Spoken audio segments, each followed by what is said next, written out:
Good morning family, কেমন আছো তোমরা সবাই? আশা করি খুব ভালো আছো, আমরাও ভালো আছি। আর আজকে 2 জুলাই মঙ্গলবার। আর দেখো আমার এই চেয়ারে জামা কাপড় সব জড়ো হয়ে আছে, একটুও রোদ বেরোচ্ছে না, আমি শুকাতে দিতে পারছি না, খালি বৃষ্টি হয়ে যাচ্ছে। মানে সেদিনকে যেগুলো কেচেছিলাম না, ওগুলো তো ওয়াশিং মেশিনে অর্ধেক শুকিয়ে যায়। তো আমি ওই জন্য সেদিনকে হালকা হালকা দেখছিলাম রোদের তেজ ছিল বলে আমি এগুলো শুকাতে দিয়েছিলাম। ও বাবা, তারপরে দেখলাম যে পুরো কালো ঘুটঘুটে অন্ধকার চলে এলো, সঙ্গে সঙ্গে আমি জামা কাপড় মানে তুলে এই চেয়ারে একটু জড়ো করে রেখে দিয়েছি। তারপরে ভাবলাম যে ঠিক আছে, নেক্সট দিনে যদি রোদ ওঠে তো মানে শুকাতে আবার দিয়ে দেবো। মানে 3 দিন হয়ে গেল আমি এখানে জামা কাপড় আছে, একটুও রোদ নেই। এখন কেমন ওয়েদারটা হয়ে আছে দেখবে, বল দেখাচ্ছি খালি। আমি কি করে জামা কাপড় শুকোতে দেবো বলো তো? কিন্তু একদিকে ভালো যে বৃষ্টিটা হচ্ছে না, ওয়েদারটা বেশ ঠান্ডা ঠান্ডা থাকছে, গরমের থেকে তো ভালো, তাই না? আর আজকে রান্না হচ্ছে ভাত, ডাল, পটল আলু ভাজা, আর কিছুই নাই, এই তিনটেই হচ্ছে। আর কারণ আজকে মঙ্গলবার না, নিরামিষ, ওই জন্য এই মেনু আজকে। বাট এখানে একটু বৃষ্টি হলেই না জল জমে যায়। আমি কালকে যখন পার্লারে গেলাম না, তখন দেখছি ওখানকার রাস্তাতে মানে কতটা জল জমে গেছে। আমি ভাবলাম যে আমি ভেবেছিলাম যে যখন আমি পার্লারেতে যাব আমি টোটোতে যাব, তারপরে দেখলাম যে মানে বৃষ্টিটা একটু কমেছে, আমি হেঁটে হেঁটে চলে যেতে পারবো।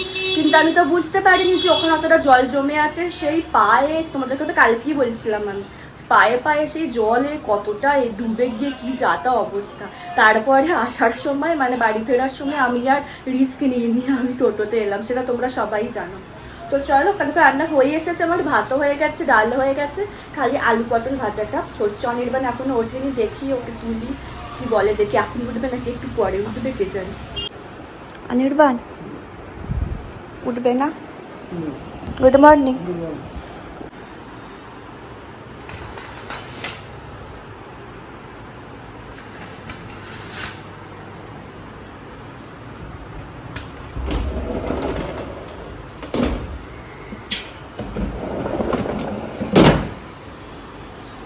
ফাইনালি উঠেছে, ফ্রেশ হয়ে গেছে, আমরা এখানে চা নিয়ে বসে গেছি। চাপা দিয়ে রেখেছি যাতে ঠান্ডা হয়ে যায়, সেটাই যে ঠিক আছে বর। ও অনেকক্ষণ আগে বেরিয়ে গেছে, বেরিয়ে যাওয়ার পরে আমি একটু ব্যায়াম করলাম। এবার আমি ব্রেকফাস্ট করব। কালকে যে ঘুগনিটা করেছিলাম না, তো ওটা আছে একটু, তো ভাবছি একটু চাট মশলা দিয়ে ঘুগনিটা খালি খাওয়াবো। ওই মুড়ি দিয়ে খাওয়ার থেকে না আমার শুধু ঘুগনি খেতে বেশি ভালো লাগে। তো চলো তাড়াতাড়ি একটু ব্রেকফাস্টটা সেরে নিই। আমি ব্রেকফাস্ট করে একটু ল্যাদ খাচ্ছিলাম, তারপরে ভাবলাম যে না থাক, এবারে স্নানেতে যাই। তো স্নান টান সারা হয়ে গেছে, পুজোও হয়ে গেছে, আর কি সুন্দর বাইরের ওয়েদার, বৃষ্টি হচ্ছে। ওই সাইডেও তো বৃষ্টি হচ্ছে, শান্তি পাবে এবার তোমরা, একটু আরাম পাবে। যা গরম ওই সাইডে ছিল, মানে এখানের থেকে অনেক বেশি গরম ওখানে। তো এখন যেটা আমি করি রোজ কারার মতো, একটু বসে বসে এখন টিভি দেখবো আর খেতে আমি লেট দেরি একসাথে লেদে বলতে যাচ্ছিলাম, মাঝে মাঝে আমার কথা আছে কি হয়। তো খেতে এখন লেট আছে। আমি লাঞ্চে বসে গেলাম, তোমরা তো জানতেই গিয়েছিল, ভাত, আলু পটল ভাজা, ডাল আর আমের আচার। চলো এখন খেয়ে নিই।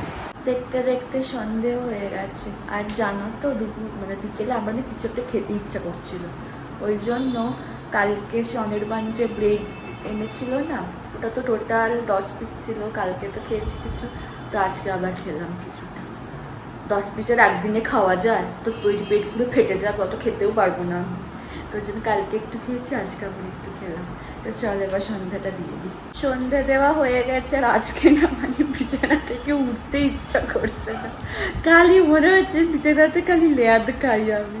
এই যাবো যাবো যাবো করে ভাবছি ঠিক আছে একটু পরে যাব, এই 6:30 নাগাদ যাবো। তো 6:30 কখন বেজে গেছে, এখন বাজে এই যে দেখো 6:40। এবার ভাবছি আমি যে ঠিক আছে তাহলে 7টার সময় যাব, 7টার পরে দেরি করা যাবে না। তো আগে আলুর দমটা করবো, তারপরে ময়দাটা তো মেখে রাখবো, পরোটাটা তো খাওয়ার আগে ভাজবো। হঠাৎ একটু নেল পলিশ পরতে ইচ্ছে হলে, এইটুকুনি নখে আবার কি নেল পলিশ পরবো বলো তো? তো হালকা হালকা নখ রাখার আমি চেষ্টা করছি, কারণ আমার খুব বাজে হ্যাবিট আছে দাঁত দিয়ে নখ কাটা, তো আমি পারি না নখ রাখতে। তো চেষ্টা করছি পুজোর আগে যাতে একটু বড় হয়ে যায়, আশা করি বড় হয়ে যাবে, কারণ পুজোতে এখনো 2 মাস মতো দেরি আছে। তো কালারটা বেশ ভালো, দেখো আমি পরলে না এরকম মানে হাতে পরি না, আমি বেশি পায়েতেই পরি, কারণ হাতে তো নখই থাকে না, ওই জন্য পরি না। তো আজকে ভাবলাম যে হালকা হালকা একটু নখ হয়েছে, তো একটু পরে দেখি কেমন লাগছে। মোটামুটি ভালোই লাগছে, খারাপ লাগছে না। এটা একটু বড় হতো না, মানে নখগুলো আর বেশ ভালো লাগতো দেখতে। ডিনারের প্ল্যানটা একটু চেঞ্জ হলো, আজকে পরোটার বদলে রুটি করব, কারণ আজকে আর পরোটা করতে ইচ্ছে করছে না। তো দেখি কালকে যদি পারি একটু চিকেন কষা বা পরোটা বানাবো রাত্রিবেলা, দেখা যাক কী হয়। তো চল আগে আলুর দমটা বানিয়ে নিয়ে রুটি একটু পরে করব। আমার রুটিও কমপ্লিট হলো, অনির্বাণা এসে গেছে, ও বললে একটু লিকার চা করে দিতে আদা দিয়ে। তো এই যে লিকার চা করে দিয়েছি বলে একটুখানি খাবে, তো এই জন্য অল্প করে করেছি আমি। তো চলো তো দিদি, আমরা ডিনারে বসে গেলাম, তোমাদেরকে চলো ডিনারের মেনুটা একবার দেখিয়ে দিই। রুটি, আলুর দম আর রসগোল্লা, চলো এখন খেয়ে নিই আমরা। আমাদের ডিনার হয়ে গেছে, তাহলে আজকের ব্লগটা এখানেই শেষ করছি। যদি আমার ভিডিওর কিছুটা হলেও তোমাদের ভালো লেগে থাকে, তাহলে অবশ্যই তোমরা আমার চ্যানেলটাকে সাবস্ক্রাইব করো আর আমার ভিডিওগুলোকে লাইক কমেন্ট আর শেয়ার করো। আর ডেসক্রিপশন বক্সে আমার ইনস্টাগ্রাম আর ফেসবুক লিঙ্ক দেওয়া থাকলো, তোমরা ওখানে আমাকে ফলো করতে পারো। তোমাদের সাথে আবার নেক্সট ব্লগে দেখা হচ্ছে। আজকের মতো টাটা, গুড নাইট।